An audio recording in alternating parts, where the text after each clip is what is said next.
What's going to happen on December the 21st, 2020? Hi there, guys. It's me again, Ryan JC, Ryan James Crocker, and today we're going to explore your potential as it pertains to astrology.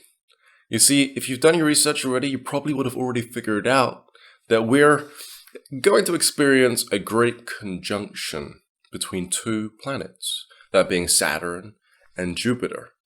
Now, these planets often conjoin together, then oppose each other every 20 years, always coming to a conjunction within a specific star sign. Now, this is quite important because within the past 200 years, they've only been conjoining within Earth signs. And when these two planets conjoin within a sign, they change the energy of a sign. This was reflected throughout our history. Earth sign energy. It deals with building, constructing, and even developing our economy over the past 200 years. But how does the dance of Saturn and Jupiter play a role within the past 200 years? Now, remember, it changes. Those planets change the energy of the Earth signs. Well, Saturn governs restriction, the inability to do something. And Jupiter deals with expansive thinking, new ideas, innovative thinking. So many ideas, actually, you don't really know what to do with them all. If you look at an architect, I'm sure they'll have so many different ideas as these two planets come to conjoin together. But the architect would also face many issues when it comes to building, construction. And these new ideas would become very beneficial to architects who are building our countries, the infrastructure of our land. So that happened within our past. But what's significant about the 21st of December, 2020, this specific date? You might be asking me, but Ryan, if they've been doing this for the last 20 years in Earth signs, then wouldn't we only be experiencing more hardship, around us trying to bring in our new ideas surrounding the topic of building our culture? Well, we're going to move out of the energy that we've been in for the last 200 years, since 1802. And we're shifting into a new Aquarian age. Okay, a new Aquarian age, which means these two planets will conjunct and oppose each other within air and water signs now for the next, let's say, 200 years. I'm not too sure on that. If you know the answer, leave it in the comment section below. But for however so many years after the date of December 21st, 2020, these two planets will be opposing and conjunctioning within water signs. So what does that look like? If earth signs deal with building, what does water signs look like? Well, everyone now is going to start shifting into a more intellectual frame of mind. They're going to start to intellectually think more often. This is huge because it means that they can now sit and ponder new ideas, new inventions, which will help us deal with our past year. For example, coronavirus kind of messed everything up, right? It ruined our ability to speak to each other because we can't stay in the same space with each other. And so we've had to rely on technology to communicate. Well, now that we're moving into a new Aquarian age, we're only going to be able to better think through solutions to help bridge this distancing gap. Now that our attention is on social media, Skype, Zoom calls, of course, those areas within our internet culture are going to start to develop. Probably new apps are going to start to appear on the market. Phones are going to start to change. All exciting stuff. And looking back on the Aquarian age, what it's known for is bringing people together. The last time it did it was during the early 60s, 70s, and probably late 80s. Okay.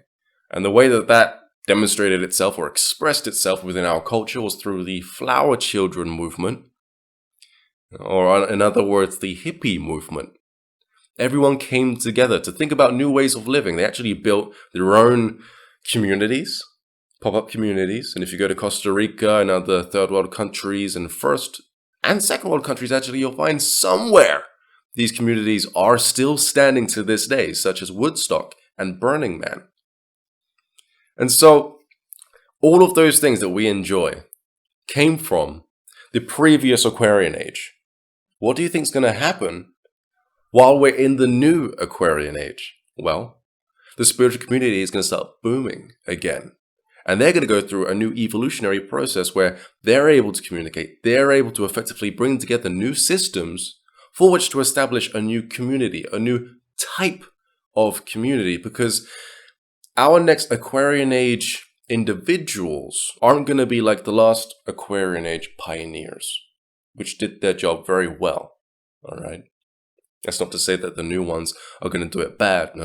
It's just back then they used to be very light and love, very happy, freedom. Everyone love each other.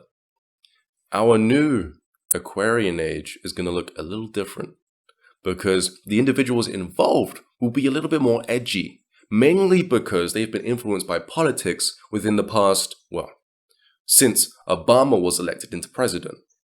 And I bring up Obama for a very specific reason. It's because Obama made politics cool.